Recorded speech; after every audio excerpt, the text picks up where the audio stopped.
Hey friends, welcome to Learn MSBI Step-by-Step Hands-on Training Program. So this is your host Gurunatha. So let me know that you can hear my voice. So you can post your messages on the chat box. So can you hear my voice? Anyone can reply me? Yes. Thank you so much, Amit. Yes, yes. Thank you.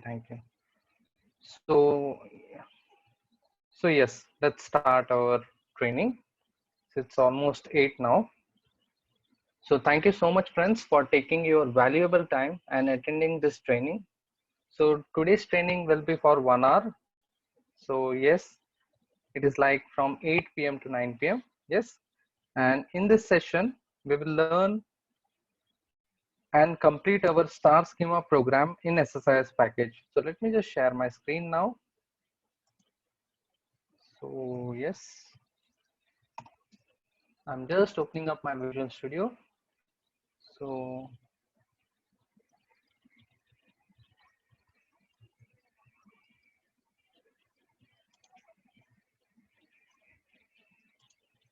there you go. I'm just sharing my screen.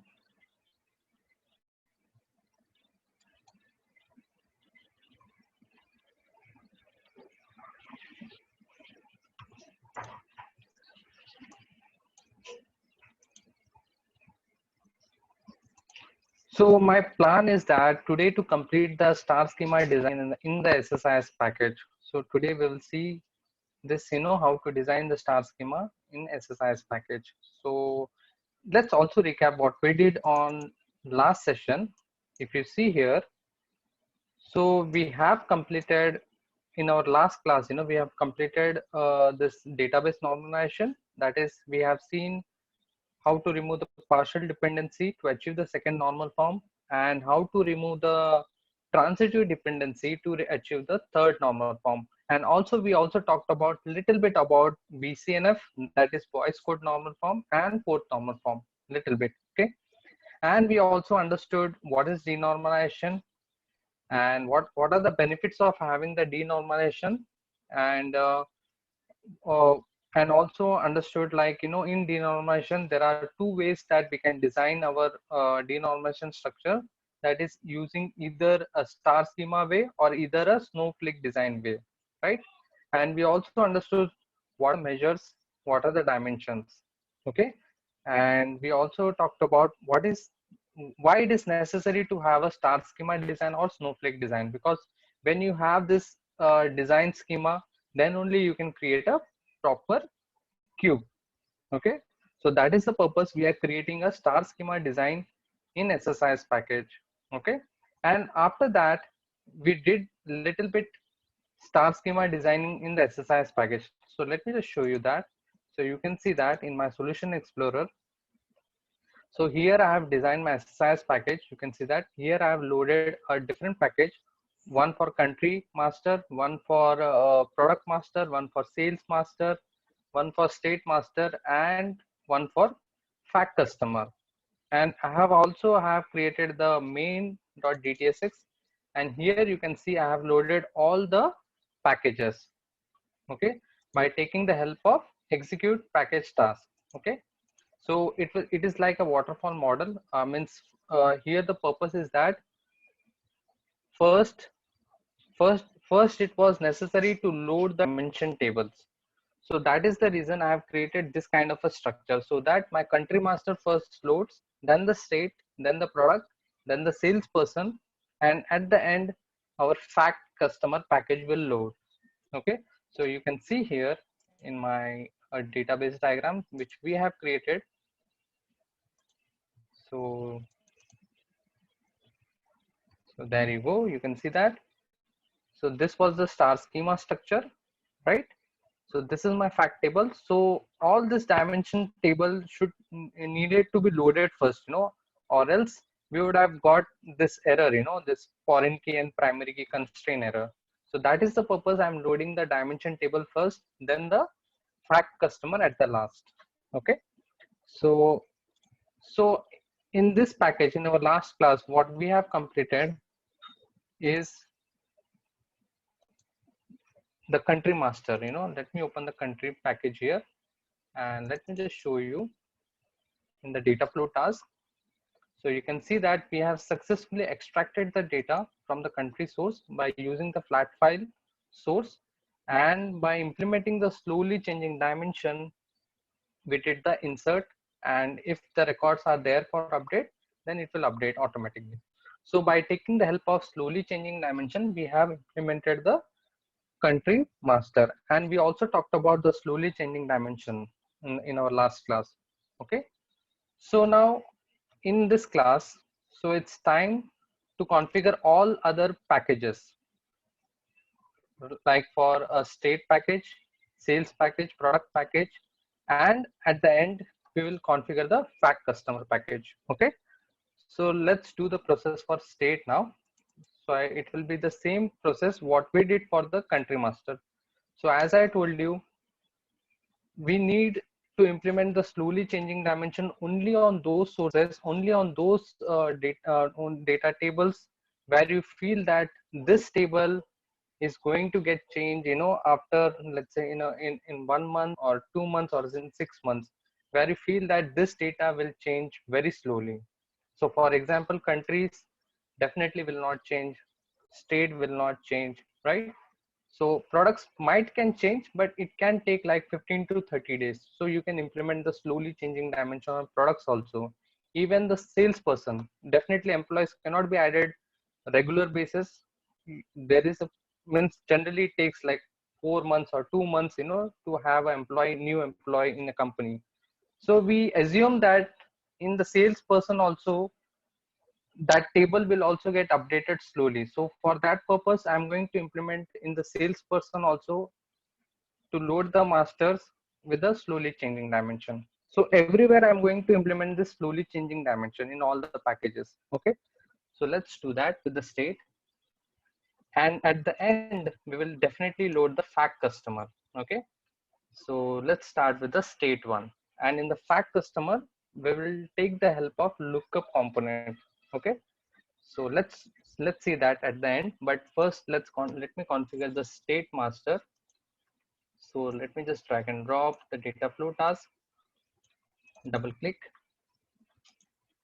Let me just drag and drop the flat file source. So double click here, new connection. So this is like CSV state connection. I'll say browse. So let me go to my star schema. So there you go. Right now, let me change the data type here itself. I don't want to use data conversion because I want to preserve the memory. So here only I'm changing the data types. So this is like Unicode. Okay, I'll say okay. I'll say okay. Done. Okay. Now let me just drag and drop the slowly changing dimension. Right.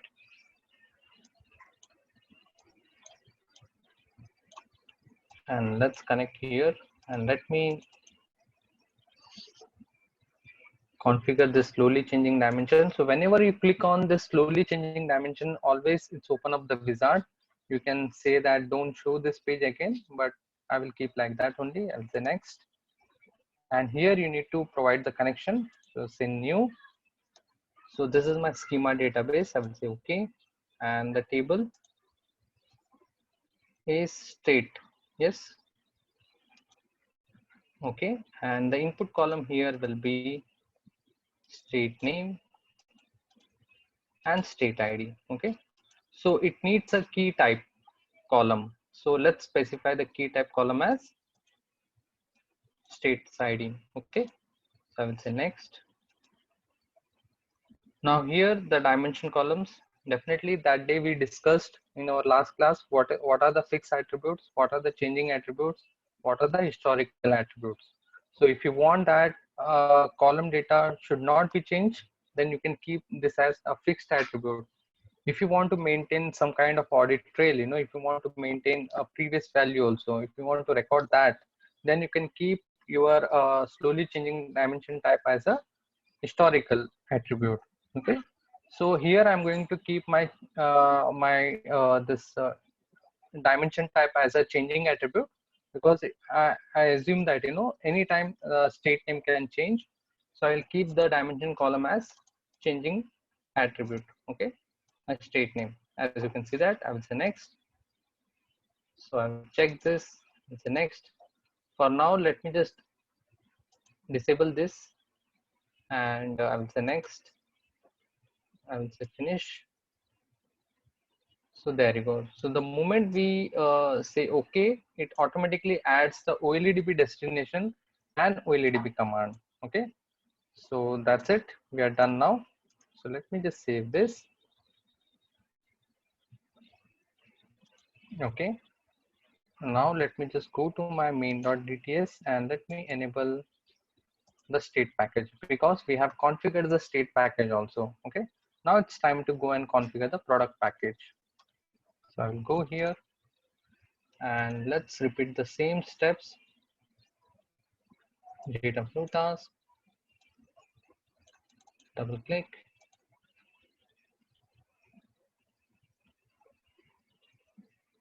flat file source,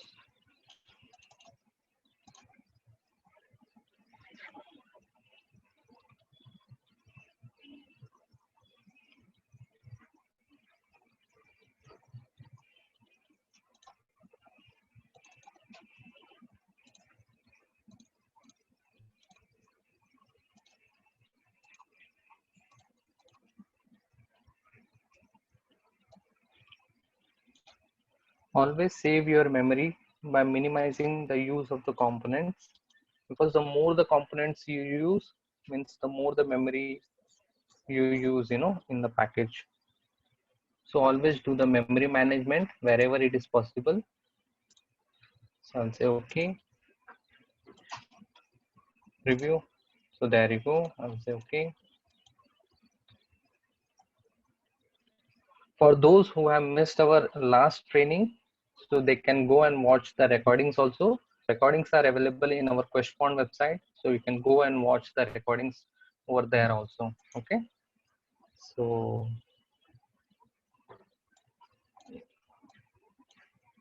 let's implement the slowly changing dimension. Connect. Wizard will open. Say next. New connection. So every time I need to make this connection, this is something Microsoft should have fixed this.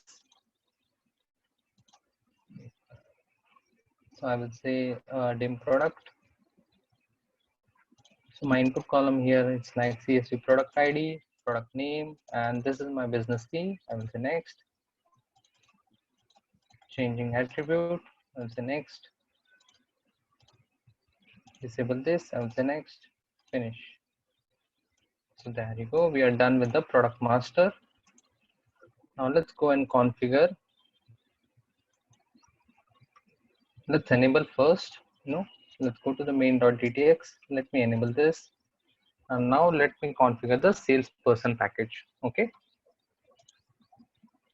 So I will say data flow task.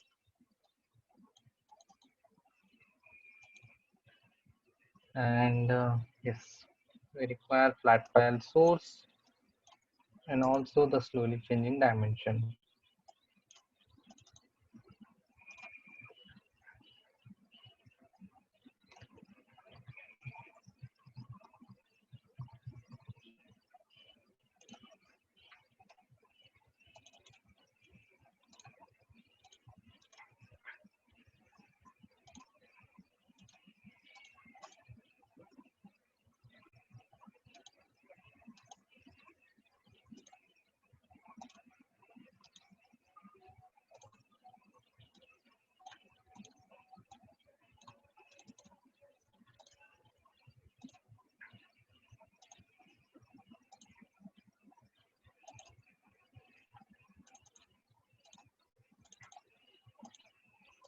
Sales ID will be my business key. I will say next. Changing attribute, next. Finish. Yeah. So there you go. So we have completed our dimension configuration packages. So let me enable this. So there you go. Okay. Now what I will do first, let me save everything and let me run the package here, and let's see how our dimension loads here. Okay. So I'll just start. Let's load all the dimension first. So there you go.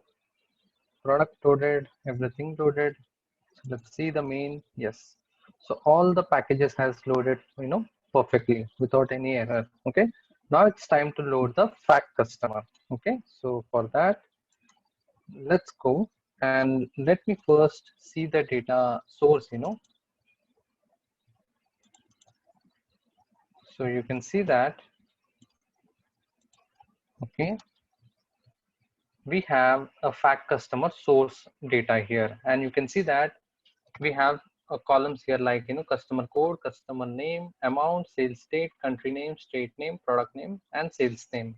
And if you see in my database table, you can see here we have customer ID, customer name, amount, sales date, and then we have foreign key IDs for the respective dimension tables, right?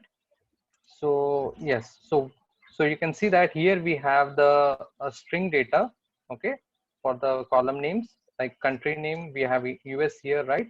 But here we require the country ID as a foreign key, okay?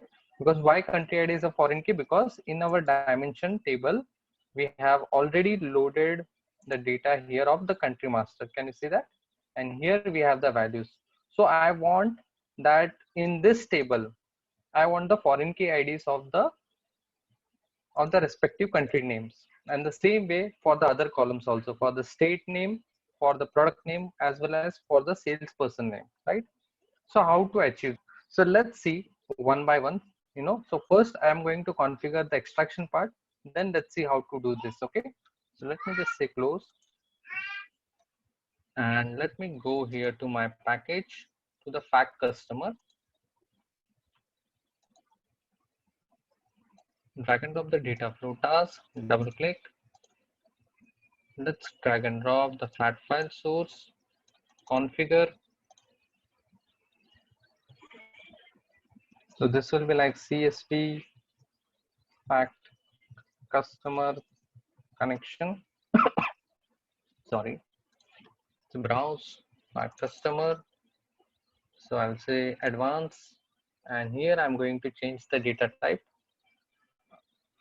Okay, so I will say 4 byte signed integer. For the name, I'm going to choose this as Unicode string, and for the amount, Unicode. For the amount, it's a currency. For the amount, it's an integer here.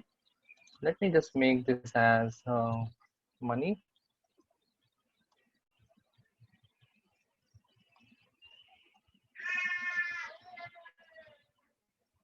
So saving, yes. So save is done. So here, what I will do here, I'm going to change the type as currency. That's it. For the sales date, definitely the date. Country name, this will be like Unicode. Remember here we have the string names here, okay? But we want in our database the foreign key IDs, okay? So how to do that? Let's see that. As I told you, we will take the help of lookup component. So how to do that? Let's see that. First, let me just configure the data types here. I'll say okay. Let's see the preview. So there you go. So you can see that, right? I will say close. I will say okay here. So there you go. Let's save everything. Yes. Now it's time to use the lookup component. So let me just drag and drop the lookup component first. So yes, there we go. So now here, let me just connect, and let me first rename this lookup component for country. Okay. So this will be like a country lookup. Okay, why country lookup? Let's understand that. First, let me just connect it to this flat file source. So there you go. Now let me just double click on it. So there you go. Okay. So here we have something to discuss. So if you see, friends, okay, when I just double click and open it, okay, and you can see that we can see something called as a cache mode here. Can you see here? So let me highlight this. Okay, so you can see that here in the cache mode of the lookup transformation editor, we have a full cache, we have a partial cache, and we have the no cache mode. So let's understand what are this cache mode. Okay, so whenever you use this component, okay, so this will be like a default setting, means this full cache will be full cache mode will be selected by default. Okay, so this is a default setting in the lookup component, because for most of the situation, this is the best settings. Full cache mode, as the name says, it caches entire data set into its memory. Means the data set means in this case we will consider as a country master. Okay, so when I'm going to select this full cache mode, and when I'm going to make the connection here for the country master, okay, country table basically. So so uh, so that it means that that entire data set of the country master will be loaded into memory, that is lookup memory, before the package starts execution. Means before a package start execution only, it will cache everything into its memory. Okay, and so it is recommended that you should use this mode if your data set is smaller than your source data. Okay, so if you see here, let me just close this, and so you can see that my data set means which I'm going to implement now, is definitely the dim country master. And you can see that definitely this data set is smaller than the source, this source. Let me first clear this, that markers. So clear. Yeah. So you can see that definitely you can consider this data as 1,000 records, but definitely this is smaller. This is bigger than this data set. Okay, so when you have this type of scenarios, okay, then definitely you can go with the full cache mode. Okay, so consider the situation, here, in which your input data, I mean that source, let's suppose if your input source data is like 1,000 records, and your lookup data set, let me just write here. So suppose that your source, where your data is coming, if that input is source record is suppose 1,000 records. Okay, and you are connected, whatever you are connected to this lookup transformation editor, that data set, if it is like a let's say here I will say data set is like, let's say 100,000 records. Okay, then using same with the full cache mode means SSIS will load full 1,000K records, 100,000 records into its memory, and then performs the lookup. And all this just to look up for 1,000 records. Okay, so if you see, is this a best practice? I will say no. If you have such, if this type of situation, where your source data is just 1,000 records and your lookup data set is like a 100,000 records, then I will say then don't go with the full cache mode. So definitely in this type of scenarios you can select no cache mode. Okay, so why no cache mode? Let's understand that. But for this type of scenarios, don't use the full cache mode. So if your data set is small, for example, let's say you have like 50 records, smaller, and your source data is like 1,000 records, then it's completely okay that you go with the full cache mode. Complete data set will be loaded into the cache mode of this lookup memory. Okay, so for 50 records loading into the memory, it's perfectly fine. You load it. Okay, and then you can configure your source data to this.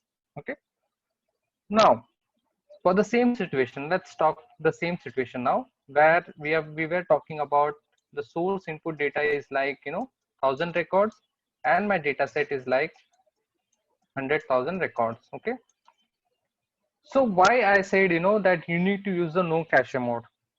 Let me just tell you. As the name says, here the data set will not be cached into the cache memory. Okay, it will not cache anything.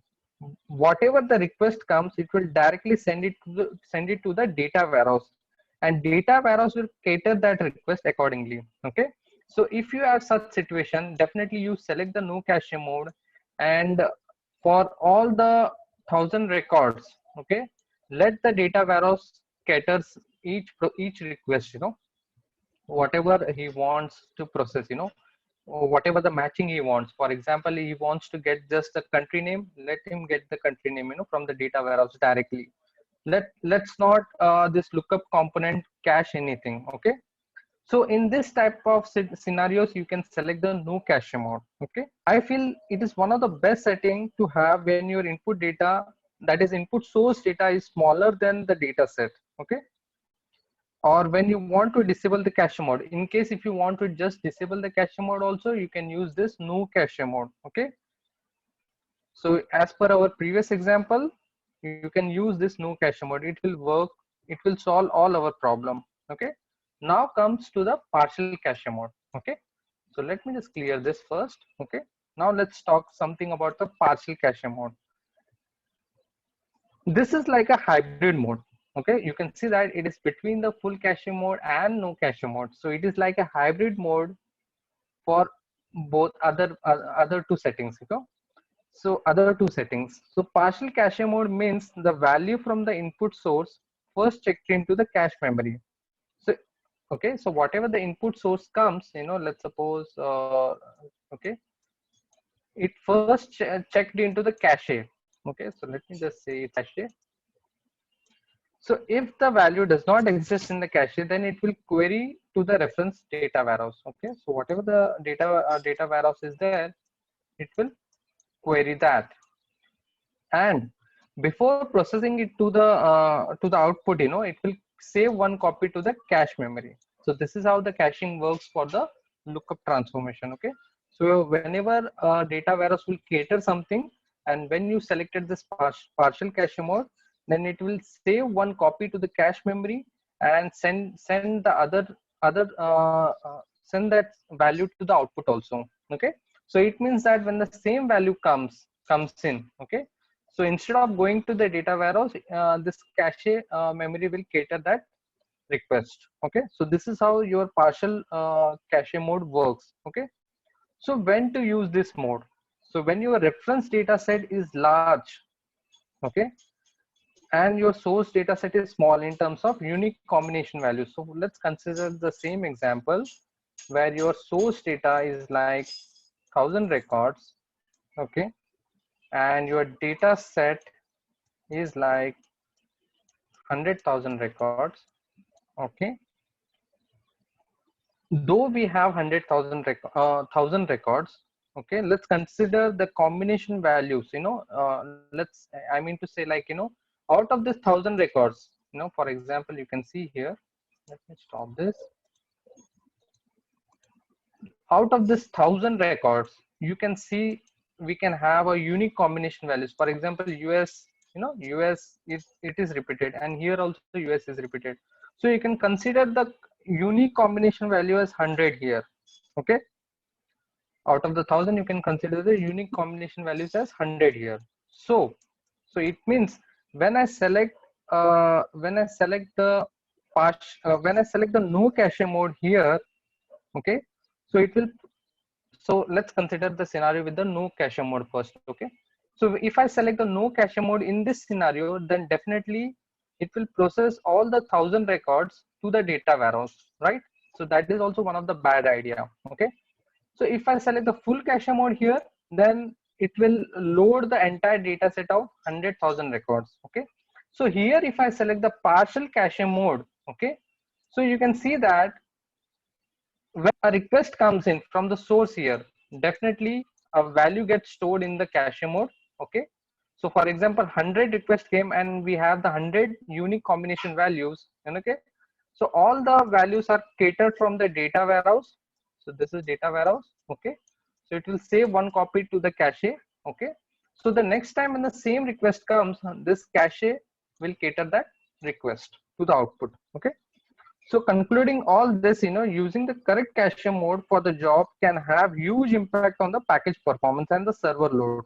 Okay, so it is necessary that you need to take it looks very simple configuration, but I will say it is very important configuration when it comes to choose a right cache mode. So this is just a little bit overview about how to choose the cache mode.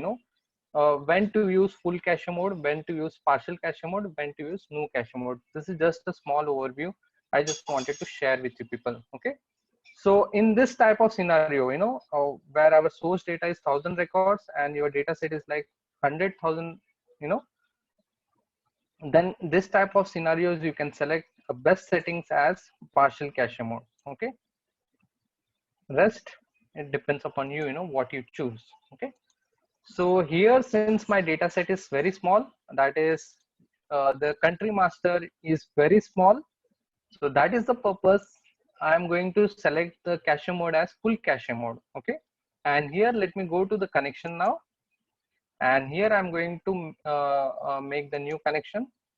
So this is the schema data set, and here I'm going to load my data set. So which data set I want to load? The country one. Okay, so why I'm loading this country here data set? Because you can see here we have the country names, but in my database design table, I want this foreign key ID of the country master, right? So that is the purpose I'm connecting this dim country over here. Okay, now I will go to the columns here, and from here I'm going to say match the country name with the country name here, and what you want to output, definitely the country ID. Okay, so there you go, as a new column. Can you see that here, right? So I'm matching the country name here, you can see clearly the country name. So match the country name with the country name and give me the output of country ID. Now this is my SQL table data, that is the dimension table master, right? And this is my CSV source of fact customer. Okay, so there you go. Now let me just say okay here. That's it. That's why I just called this lookup as a country lookup. Now we want other foreign key IDs for the states, for the product, for the sales ID. So let's configure the other lookups also. I hope you understood this cache mode. Okay, so now let me just configure, drag and drop the other lookup component. So let me connect here. So yes, match output, I'll say okay. So let me just rename this as state. There you go. Again, since my state table is very small, so I'm going to select my cache mode as full cache mode. So I'll say connection. So I'll say state, go to columns. Let me match the state name with the state name. There you go. Select the state ID and I will say okay here.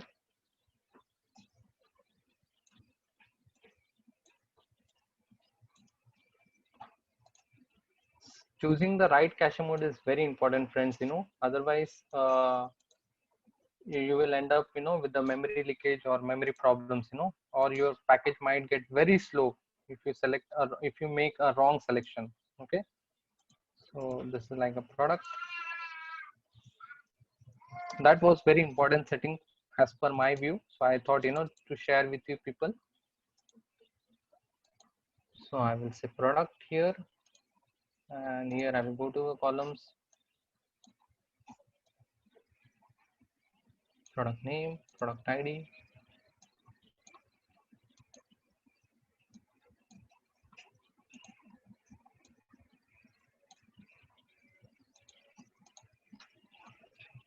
Salesperson. There you go. Let me connect here.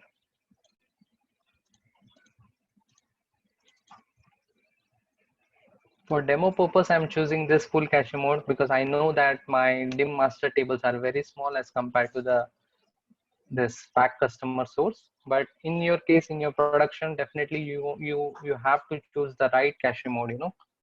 So yes, so I'll say dim sales. Go to the columns. So sales name here. I'll say sales ID. I'll say okay. So there you go. So all the lookup has been configured successfully. You can see that. Now it's time to load the entire data into the database. So for that, let me use ADO.NET destination, right? So use ADO.NET destination. Let me connect here. Okay, now let me just configure this. New connection. Schema DB, I will say okay. And which table I want to use? A fact customer table. Go to the mapping and let me do the mapping here. So here it will be like customer code, customer name, amount, sales date. So here I'm going to select the country ID, states ID, product ID, and the sales ID. You can see that, right? I'm sorry, sales ID here. Okay. So there you go. I'll say okay here. So that's it. The mapping is done. Okay. So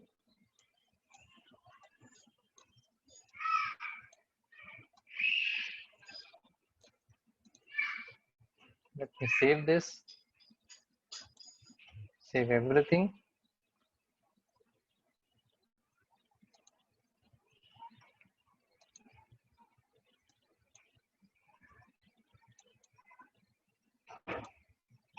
Oops. 1 second. I think sharing has got stopped. Let me share again.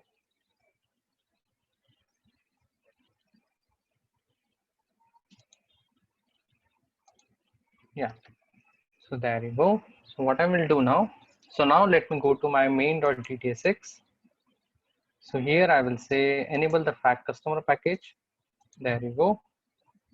Save everything.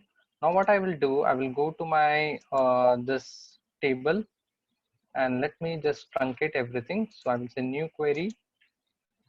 So I will say truncate table because I have loaded that package, right? This dim country master and product and so on. So let me just truncate everything first. I'll say truncate. So truncate table, dim product,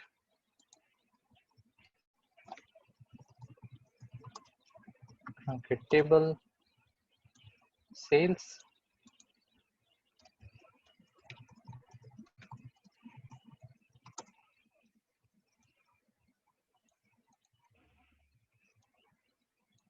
and also let me truncate fact.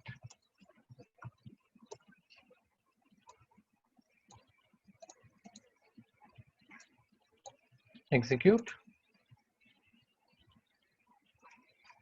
Okay. So already it is loaded. So let's not do anything here.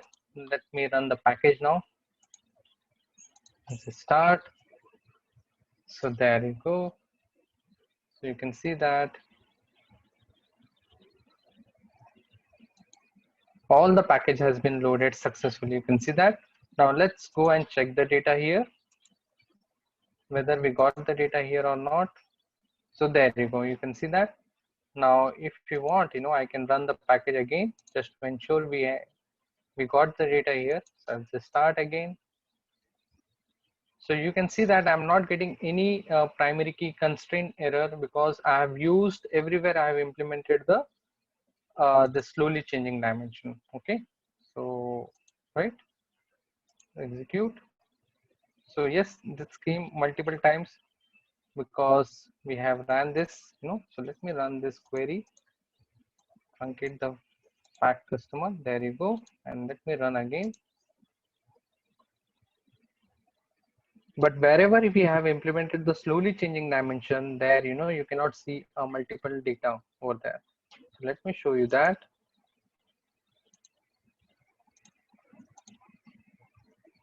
Execute, execute, and here you can see that we have the 3 records only, right? So that is the benefit of having the slowly changing dimension. You can see that, right? So there you go. You can see that we have successfully loaded our fact customer here, right?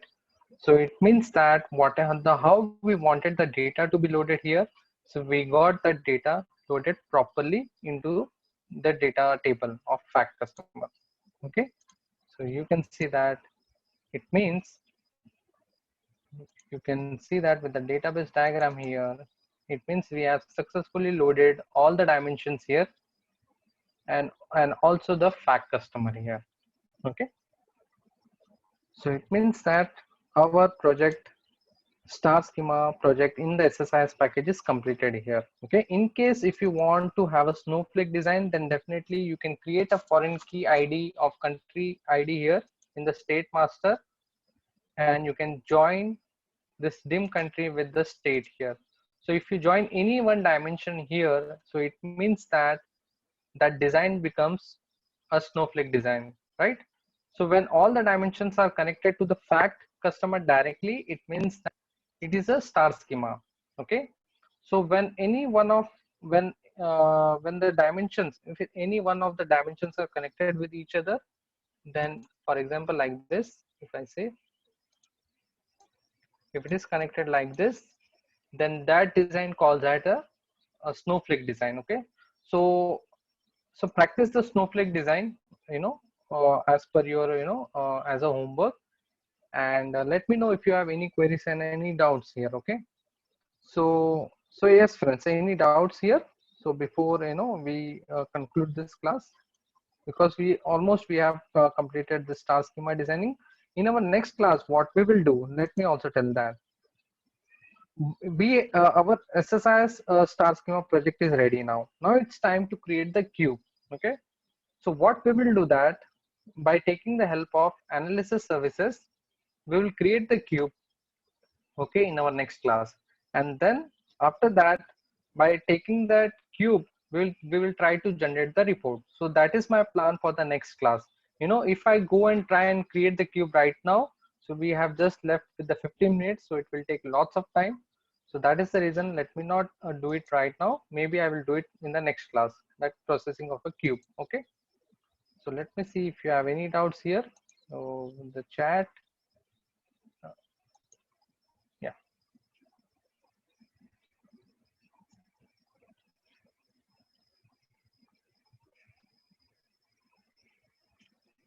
Yeah, so we got the question here. So you can see that, just 1 second. So you can see here, let me share my, yeah. So you can see that, we have something called as connection managers here. Okay. So if you want to have centralized connection, yes, you can have a connection manager here. Yes, I understand the web config file. Yes, like how we have in our C# project, right?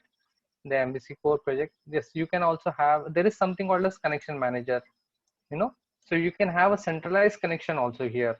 Okay. So every time you don't need to make the connection like this, but yes, for slowly changing dimension, in spite of having the centralized connection, you have to make the connection. There is no skip. That's how this component has been designed. So I can't help it. That's how your tools components are there in the Microsoft now. Okay. Yes, we do have the web, like how we have a web config file in our C# project. Yes, the same way we have here also. Okay. Now we have something called a JSON config file, right, for our MVC core projects. But here we have a connection manager. So you can see that here. Okay. I hope you got it, this one.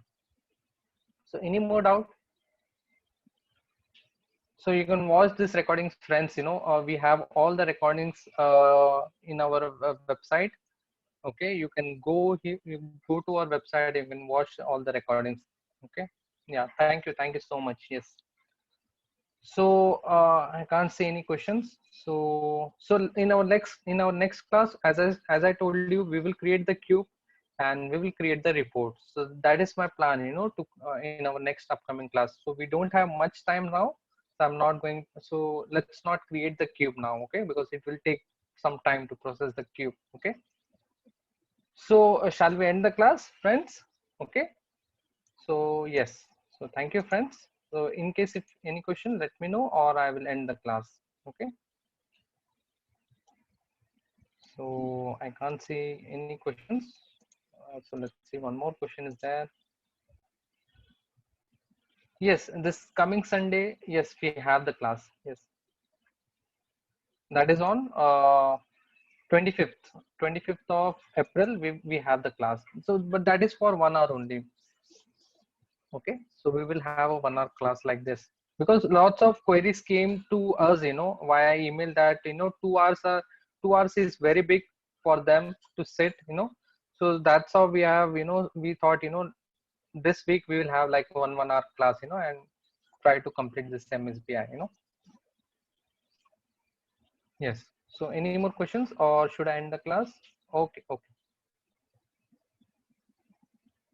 Yeah, I understand 2 hours is enough, but because many mails, we got saying that just to have a 1 hour class only.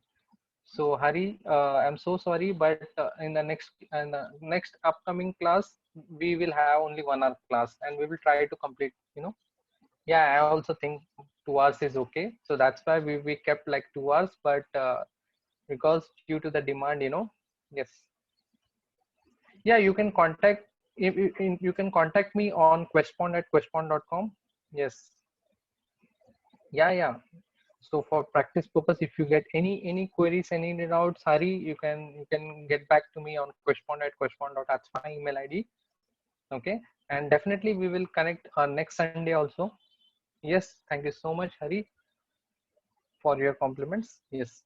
So thank you, friends. I think let's end the class, and see you on next Sunday. Let's create the cube and let's create the report in our next Sunday class. Okay. Thank you. Thank you. Thank you, everyone. Take care and have a good night.